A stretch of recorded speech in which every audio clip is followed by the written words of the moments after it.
Hi guys, welcome to my channel. ఈరోజు నేను మసాలా వంకాయ కర్రీ అయితే చేస్తున్నాను. దానికోసం నేను మసాలా రెడీ చేసుకుంటున్నాను. ముందుగా ప్యాన్ పెట్టుకొని పల్లీలు, ఒక గుప్పెడు పల్లీలు, కొన్ని కాజు వేసి ఫ్రై చేస్తున్నాను. అవి రెడ్ బ్రౌనిష్ కలర్ రావాలి. వచ్చే వరకు నేనైతే కలుపుతూ ఉన్నాను. ఎందుకంటే కలపకపోతే ఒకటి సైడే మాడిపోతాయి, అందుకని కలుపుతూ ఉన్నాను. సో నెక్స్ట్ నేను ఒక 2-3 టేబుల్ స్పూన్ ఆఫ్ నువ్వులు వేసుకున్నాను. దాని తర్వాత కొబ్బరి పొడి వేసుకున్నాను. మీ దగ్గర కొబ్బరి పొడి లేకపోతే కొబ్బరి పచ్చలన్నా వేసుకోవచ్చు. అది పక్కకు పెట్టేసి నేను ఇక్కడ వంకాయలు అయితే ఫ్రెష్గా కడిగేసుకుంటున్నాను. సాల్ట్ వేసుకోవాలి వాటర్లో. వేసుకోకపోతే మనకి వంకాయలు నల్లగా అయిపోయి చేదుగా వస్తుంది. సో వంకాయలు కట్ చేసుకొని నేను ఏదైతే మసాలా వేయించుకున్నానో అదే ప్యాన్లో నేను వంకాయలు అయితే వేయించుతున్నాను. వంకాయలు అయితే బాగా ఫ్రై చేసుకోవాలండి. ఫ్రై చేసుకోకపోతే పచ్చి పచ్చి వాసన ఉంటుంది. మసాలాలు అయితే వంకాయలు అయితే బాయిల్ అవ్వవు. సో మంచిగా నేను మగ్గించుకుంటున్నాను వంకాయలు అయితే. మీరు వీడియోలో చూపిస్తున్నట్టుగా మీరు వంకాయలు ఆయిల్లో వేసంగానే క్యాప్ పెట్టేసేయాలి, లేకపోతే ఆ ఆయిల్ అనేది చితులుతూ ఉంటుంది. సో చితలకుండా నేనైతే క్యాప్ పెట్టేశాను. మళ్ళీ ఒకసారి క్యాప్ తీసి నేను ఒకసారి కలుపుకుంటాను వంకాయలను అయితే. వీడియోలో చూపిస్తున్న విధంగా మీరు డిష్ కొంచెం పెద్దది తీసుకోవాలి మసాలాకి, ఎందుకంటే మసాలా కర్రీ ఉడికేటప్పుడు అయితే మసాలా మొత్తం బయట పడిపోతుంది. సో నేనైతే మూత తీసేసి మంచిగా ఒకసారి కలుపుకుంటున్నాను. ఎందుకంటే రెండు పక్కల బాగా కాలాలి వంకాయలు అనేవి. అది ఎంత బాగా కాలితే అంత ఫ్లేవర్ వస్తుంది, అంత మెత్తగా అవుతుంది. వంకాయలు కొంచెం మెత్తగా అవ్వాలి, చాలా కాదు, ఒక 70% మెత్తగా అవ్వాలి. దానికోసమో నేను మళ్ళీ లిడ్ పెట్టేసుకొని వెయిట్ చేస్తున్నాను మెత్తగా అవ్వడం కోసం. సో గాయస్, ఎవరైతే నా ఛానల్ సబ్స్క్రైబ్ చేసుకోలేదు ప్లీజ్ సబ్స్క్రైబ్ చేసుకోండి. అండ్ పక్కన గంట సింబల్ నొక్కితే మీకు నా నోటిఫికేషన్స్ అనేవి వస్తుంది. సో మీకు నాకు వీడియో నచ్చినట్టయితే నాకు లైక్ చేయండి. అండ్ మీకు ఏదైనా డౌట్స్ కమెంట్ చేయండి కమెంట్ సెక్షన్లో, నేను దానికి రిప్లై ఇస్తాను. సో ఇక్కడైతే నేను స్టవ్ చిన్నగా చేసేసి నేను వంకాయలు అయితే తీసేస్తున్నాను ఒక బౌల్లోకి. చూడండి వీడియోలో ఆ వంకాయలు అయితే కలర్ అయితే చేంజ్ అయిపోయాయి, చూస్తున్నారు కదా, ఒక బ్రౌనిష్ కలర్లో చేంజ్ అయ్యాయి. ఇలా వచ్చాక మనం వంకాయలు అయితే ఒక ప్లేట్లోకి అన్నా ఒక బౌల్లో కన్నా తీసేసుకోవాలి. ఇంత ఒక బౌల్లోకి తీసేసుకుంటున్నాను అన్నీ. సో అదే ప్యాన్లో మనం ఆయిల్ యాడ్ చేసుకోవాలి. ఒక 2-3 టేబుల్ స్పూన్ ఆఫ్ ఆయిల్ అనేది యాడ్ చేసుకోవాలి మనం, మంట హై ఫ్లేమ్లో పెట్టేసి. సో గైస్, మీకు ఎవరికైనా ఏదైనా వంటలు కావాలి అంటే నా కమెంట్ సెక్షన్లో కమెంట్ చేయండి. నా వంటలు అయితే చేసి చూపిస్తాను మీకు. అండ్ నాకైతే కొంతమంది కమెంట్స్ అయితే చేస్తున్నారు. So thank you for responding guys. So ఇక్కడ నేను ఆయిల్ వేసి నేను బిర్యానీ ఆకు వేస్తున్నాను. కొంచెం సాజీరా, కొంచెం లవంగం, కొంచెం ఇలాచి, ఇట్లా గరం మసాలాలు మీకు ఏవైతే నచ్చుతాయో అవి వేసుకోండి. లేదు అంటే మీకు ఇష్టం లేకపోతే అవాయిడ్ చేయండి. బట్ మ్యాక్సిమం వేసుకుంటేనే టేస్ట్ అనేది చాలా బాగా వస్తుంది. నేను ఇప్పుడు ఇక్కడ కొంచెం జీలకర్ర కూడా యాడ్ చేస్తున్నాను. జీలకర్ర వేసుకోవాలి. కొన్ని చిటికెడు మెంతులు కూడా వేసుకోవాలి. మసాలా కర్రీలో మెంతులు వేసుకుంటే చాలా బాగా ఫ్లేవర్ వస్తుంది. సో చాలామంది జీలకర్ర పౌడర్, మెంతి పౌడర్ పట్టుకొని మిక్సీ పట్టుకొని వేస్తారు, కానీ నేను ఇలా డైరెక్ట్గా వేస్తే నాకు ఇష్టం. సో అందుకే ఆయిల్లో నేను డైరెక్ట్గా జీలకర్ర, మెంతులు వేసేసాను. అలాగే ఒక 2-3 ఎండుమిర్చి చీల్చుకొని వేస్తున్నాను. సో ఇవి బాగా వేగాలి. మిర్చి ఇవి మసాలా మొత్తం మంచిగా ఆయిల్లో ఫ్రై అవ్వాలి. ఫ్రై అయ్యాక నేనైతే ఆనియన్ అండ్ కరివేపాకు అయితే రెడీగా పెట్టుకున్నాను, అవి వేసేస్తాను. చూడండి. సో ఇలా నేను ఇవన్నీ మిక్స్ చేయాలి. మిక్స్ చేసేసి అవి మంచిగా ఫ్రై అయ్యే వరకే నేను ఉంచుతున్నాను.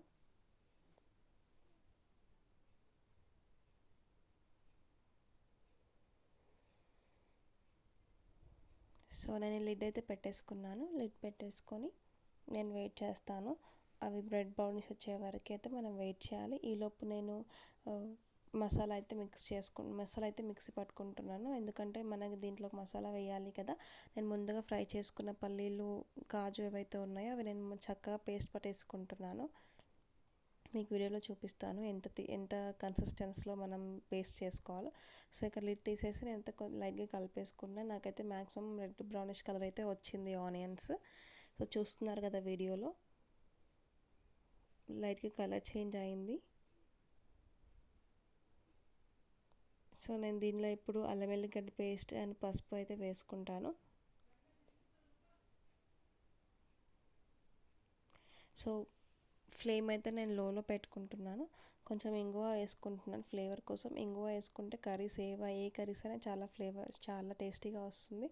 ఫ్లేవర్ కూడా చాలా బాగుంటుంది. సో ఇక నేను మళ్ళీ మిక్స్ చేస్తున్నాను. మిక్స్ చేస్తున్నాను బాగా, ఎందుకంటే ఇంగువ వేసాను కదా, దానికోసం నేను మిక్స్ చేస్తున్నాను. ఒక 1 టేబుల్ స్పూన్ ఆఫ్ అల్లం వెల్లిగడ్డ పేస్ట్ వేయాలి. వేసి అది కూడా బాగా నూనెలో గోలాలి. గోలించే అది మంచిగా ఫ్రై అయ్యే వరకు మనం గరిటె తిప్పుతూనే ఉండాలి. సో అది ఫ్రై అన్ని ముక్కలకి అన్ని పీసెస్కి మంచిగా పట్టుకుంటుంది అల్లం వెల్లిగడ్డ.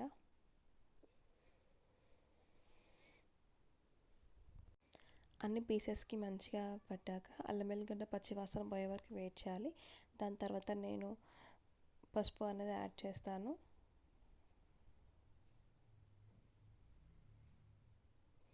చూసారు కదా, ఒక టేబుల్ స్పూన్ పసుపు యాడ్ చేసుకున్నాను. యాడ్ చేసుకొని కొంచెం మెల్లిగా దాన్ని నిదానంగా కలుపుతున్నాను. సో పసుపు కూడా పచ్చివాసన పోయే వరకు నేను మిక్స్ చేసుకుంటున్నాను వీడియోలో చూపించిన విధంగా. అండ్ కారం, ఒక టేబుల్ స్పూన్ ఆఫ్ కారం వేసుకుంటున్నాను నిండుగా. మీకు తగినంత కారం మీరు వేసుకోండి. స్పైసీగా తింటే స్పైసీ వేసుకోండి, స్పైసీగా తింటే ఎక్కువ వేసుకోండి, లేకపోతే తక్కువగా వేసుకొని. నేను సాల్ట్ కూడా రుచికి సరిపడా సాల్ట్ అయితే వేసుకుంటున్నాను. మేము కొంచెం మీడియంగానే తింటాం, అందుకని నేను సాల్ట్ కొద్దిగా వేసుకున్నాను. మీకు కావాలంటే ఎక్కువ కూడా వేసుకోవచ్చు. సో ఇవన్నీ మనం ఆనియన్లోని ఫ్రై చేసేసేయాలి కంప్లీట్గా, ఎందుకంటే ఆనియన్లో ఫ్రై చేస్తే కారం ఉప్పు కూడా మంచిగా ఫ్రై అవుతుంది. సో ఫ్రై అయినాక మనం మసాలా అనేది వేసేసుకుందాం. సో ఇక్కడైతే నేను కారం అనేది కొంచెం ఉడికినిస్తున్నాను. సో చూసారు కదా, ఇందాక మేము చెప్పాను కదా మిక్సీ పడుతున్నాను పేస్ట్ అని చెప్పేసి, ఆ పేస్ట్ నేను వేసేసాను. ఆ పేస్ట్ వేసేసి మంచిగా మిక్స్ చేయాలి. సో నేను కారం అయితే ఉడికించాను, మీకు ఇక్కడ స్పీడ్గా చూపించేస్తున్నాను. సో మనం ఈ మసాలా అనేది వాటర్ వేసుకోకుండా మంచిగా మిక్స్ చేసుకోవాలండి. ఎంత బాగా మసాలా ఉడికితే నీకు అంత మసాలా ఫ్లేవర్ అనేది చాలా బాగా వస్తుంది. బయట హోటల్స్లో అయితే మినిమం 2 అవర్స్ అయితే స్లో ఫ్లేమ్ మీద మసాలా అనేది ఉడికిస్తారు. సో మనం అంతసేపు ఉడికించలేం కాబట్టి, మనం చేసుకునేది మసాలా కొద్దిగానే కాబట్టి మనం లో ఫ్లేమ్లో ఒక 20 మినిట్స్ అనేది మసాలా కరెక్ట్గా ఉడికితే ఏ మసాలా కర్రీ అయినా చాలా టేస్టీగా అవుతుంది. సో నేను ఇక్కడ స్టవ్ సిమ్లో పెట్టేసి మసాలా అయితే చిన్నగా ఉడికిస్తున్నాను, మీరు చూడొచ్చు. సో గైస్, ఎవరైతే నా ఛానల్ ఫస్ట్ టైం చూస్తున్నారో ప్లీజ్ సబ్స్క్రైబ్ చేసుకోండి. అండ్ అది కాసేపు ఉడికాక నేను కొంచెం వాటర్ అయితే యాడ్ చేశాను, మీరు వీడియోలో చూడొచ్చు. నేను ఫాస్ట్ ఫార్వర్డ్గా మీకు చూపించేస్తున్నాను. నేను కొంచెం బెల్లం అయితే యాడ్ చేశాను గ్రేవీలో. బెల్లం యాడ్ చేయడం వల్ల మనకి ఆ క్రీమీ ఫ్లేవర్ అనేది వస్తుంది. నేను దాని తర్వాత కొంచెం బ్రింజాల్ కూడా, మనం ముందే ఫ్రై చేసి పెట్టుకున్న వంకాయలు అయితే నేను దాంట్లో వేసేసాను. కొద్దిగా కొత్తిమీర కూడా వేసి మళ్ళీ ఒక 5 to 10 మినిట్స్ అనేది నేను బాయిల్ చేసేస్తున్నాను. వీడియోలో చూస్తున్నారు కదా, నేను మళ్ళీ ఒకసారి కలిపేసి మళ్ళీ దాన్ని బాయిల్ చేస్తున్నాను. అండ్ గైస్, ఎవరైతే నా వీడియో ఫస్ట్ టైం చూస్తున్నారో ప్లీజ్ సబ్స్క్రైబ్ చేసుకోండి.